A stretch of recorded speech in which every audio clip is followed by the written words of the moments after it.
जय श्री राम। मैं अंकित त्यागी, astrologer, numerologist, लाल किताब एंड वास्तु कंसल्टेंट, आप सभी का फिर से स्वागत करता हूं। Thank you so much for being connected. शुरुआत करते हैं। क्या आपके घर में भी बीमारियों का अकारण होना जारी रहता है? क्या आपको भी ऐसा लगता है कि बहुत कुछ करने के बाद भी आपके घर से बीमारियां आपका पीछा नहीं छोड़ती हैं? क्या आपको ऐसा लगता है कि आप जो कमाते हैं वो सारा डॉक्टर्स को ही दे आते हैं? क्या आपको भी ऐसा लगता है कि घर में हर समय किसी ना किसी को कोई ना कोई बीमारी लगी रहती है? इसका एक प्रमुख कारण हो सकता है और वो हो सकता है वास्तु दोष। जी हां, कहीं आपके घर में गलत दिशा में खिड़की या दरवाजे तो नहीं है इसका कारण? आज उसी विषय पर चर्चा करेंगे। वास्तु शास्त्र में हर स्थान के निर्माण को लेकर के नियम बताए गए हैं वैसे तो, क्योंकि जो भी दिशा है उनकी ऊर्जा का प्रभाव आपके और आपके परिवार के सदस्यों पर पड़ता है। बताया गया है वास्तु शास्त्र के अनुसार कि सही दिशा में लगी हुई खिड़की या दरवाजे आपका भाग्य भी खोल सकते हैं और गलत दिशा में लगी हुई खिड़की या दरवाजे आपके भाग्य में दरिद्रता भी ला सकते हैं, आपका भाग्य दुर्भाग्य में भी बदल सकता है। इसलिए खिड़की बनाते समय दिशाओं के साथ साथ उससे संबंधित अन्य वस्तुओं को भी, नियमों को भी ध्यान रखना बहुत जरूरी है। खिड़की के लिए सबसे पहले तो मैं आपको बता दूं कि पश्चिम या पूर्वी या उत्तर की दीवार ही सही रहती है। दक्षिण दिशा की दीवार पर खिड़की कभी ना रखें तो बेहतर होगा, क्योंकि केवल पूर्व, पश्चिम और उत्तर की दिशा में ही खिड़कियों का निर्माण कराना शुभकारी माना गया है। इनफैक्ट दरवाजे का निर्माण भी इन्हीं दिशाओं में कराना शुभकारी माना जाता है।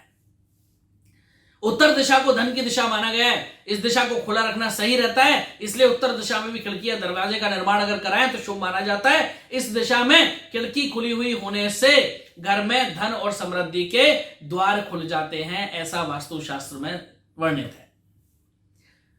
वास्तु के अनुसार दक्षिण दिशा यम की दिशा होती है, इसलिए दक्षिण दिशा में खिड़की को शुभ नहीं माना जाता। इस दिशा में खिड़की खुलवाने से रोग और शोक दोनों की संभावना बहुत ज्यादा बढ़ जाती है। यदि आपके घर की दक्षिण दिशा में खिड़की खुली हुई है तो उसके बिना काम के आप उसे ना खोलें, बंद रखें ज्यादातर समय। दूसरा, उस पर कोई मोटा पर्दा या कुछ ना कुछ परमानेंट फिक्सिंग उसकी कर दें, ताकि वहां से कोई एनर्जीज एंट्री ना करें।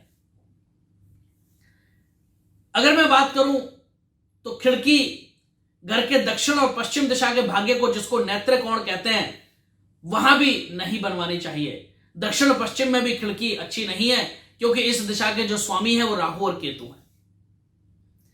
वास्तु के अनुसार खिड़कियों की जो संख्या है वो हमेशा सम होनी चाहिए, इवन नंबर्स में होनी चाहिए, जैसे 2, 4, 6, 8।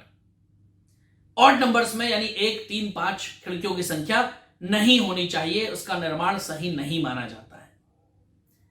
घर की खिड़कियों से अगर आप बात करें तो घर की खिड़कियों को अच्छी तरह सजा करके रखना चाहिए। खिड़कियों पर रंगोली मारने वाली चित्रकारी ये सब करना बहुत शुभ माना जाता है। खिड़कियों को अच्छी तरह सलीके से पर्दे डालकर रखना चाहिए, वो बहुत अच्छा माना जाता है। और खिड़की को हमेशा 2 पल्लों वाली ही बनवाना चाहिए। दरवाजे हमेशा अंदर की तरफ खुले तो बेहतर होता है, और खिड़की के दरवाजे खुलते समय आवाज नहीं करनी चाहिए, कोई आवाज उसके अंदर खोलते समय ना हो। घर के द्वार के सामने ज्यादा खिड़कियां या द्वार बनवानी चाहिए, जिससे चुंबकीय चक्र पूर्ण होता रहे। जो एक मैग्नेटिक पावर चलती है, मैग्नेटिक जो सर्कल है वो कंप्लीट होता रहे और वास्तु के इफेक्ट्स आपके घर में कम से कम हो, नेगेटिव इफेक्ट्स। खिड़कियों को हमेशा साफ सुथरा तो रखना ही है। टूटी हुई, गंदी, या जो खिड़कियों में आजकल कांच और शीशे लगाने का चलन है, अगर वो शीशा टूटा हुआ है तो उसे इमीडिएटली रिप्लेस करा दें, बदलवा दें। और आड़ी तिरछी खिड़की कभी नहीं बनवानी चाहिए। सीधी खिड़कियों का महत्व ही वास्तु के अंदर ज्यादा माना जाता है। सीधी खिड़कियों का ही अच्छा, समृद्धि का प्रतीक और सुख का प्रतीक सीधी खिड़कियों को ही माना जाता है। यही सारी चीजें आपको दरवाजे के लिए भी फॉलो करनी है। उत्तरमुखी दरवाजे और खिड़कियां हमेशा लाभकारी होते हैं। इस दिशा में घर के सबसे ज्यादा खिड़की और दरवाजे बनवाने चाहिए। उत्तर दिशा में बने हुए दरवाजे और खिड़कियां आपके घर में सुख, समृद्धि, प्रसिद्धि और संपन्नता लेकर के आते हैं। किसी भी भवन का, किसी भी घर का या किसी भी जगह का, फैक्ट्री का, ऑफिस का वास्तु उस घर में रखी हुई वस्तुओं पर भी निर्भर करता है। वास्तु के कुछ नियम सरल और व्यवहारिक होते हैं। यदि इनका ठीक से पालन करा जाए तो भवन में रहने वाले सभी लोग शारीरिक और मानसिक रूप से स्वस्थ रह सकते हैं और उनका जीवन सुख, शांति और प्रेम भाव से बीत सकता है। किसी भी रोग के लिए जन्मजात ग्रह प्रभावी भूमिका निभाते हैं, लेकिन वास्तु का हस्तक्षेप भी इसमें कम नहीं है। यह भी कहना अतिशयोक्ति या ज्यादा नहीं होगा कि अगर आप वास्तु को अच्छी तरह से अपने घर में या ऑफिस में फॉलो कर लें तो आपके बहुत सारे ग्रह जो आपको नेगेटिव इफेक्ट्स दे रहे हैं, जो नकारात्मक प्रभाव दे रहे हैं, वो खुद ही अपना नकारात्मक प्रभाव छोड़ देते हैं और आपके जीवन में खुशियां आ जाती हैं, आपके जीवन में संपन्नता आ जाती है, आपका जीवन ज्यादा खुशी हो जाता है, खुशियों से भर जाता है। अगर आपको हमारी ये वीडियोस पसंद आती हैं तो आप हमारा YouTube चैनल सब्सक्राइब करना बिल्कुल ना भूलें और बेल आइकन तो जरूर दबा लें ताकि हमारी आने वाली हर वीडियो आप तक सबसे पहले पहुंचती रहे। आप हमें फेसबुक पर भी लाइक और फॉलो कर सकते हैं, अन्य सोशल मीडिया माध्यम जैसे ट्विटर, लिंक्डइन या फिर यूट्यूब या फिर इंस्टाग्राम पर भी आप हमें फॉलो जरूर करिएगा।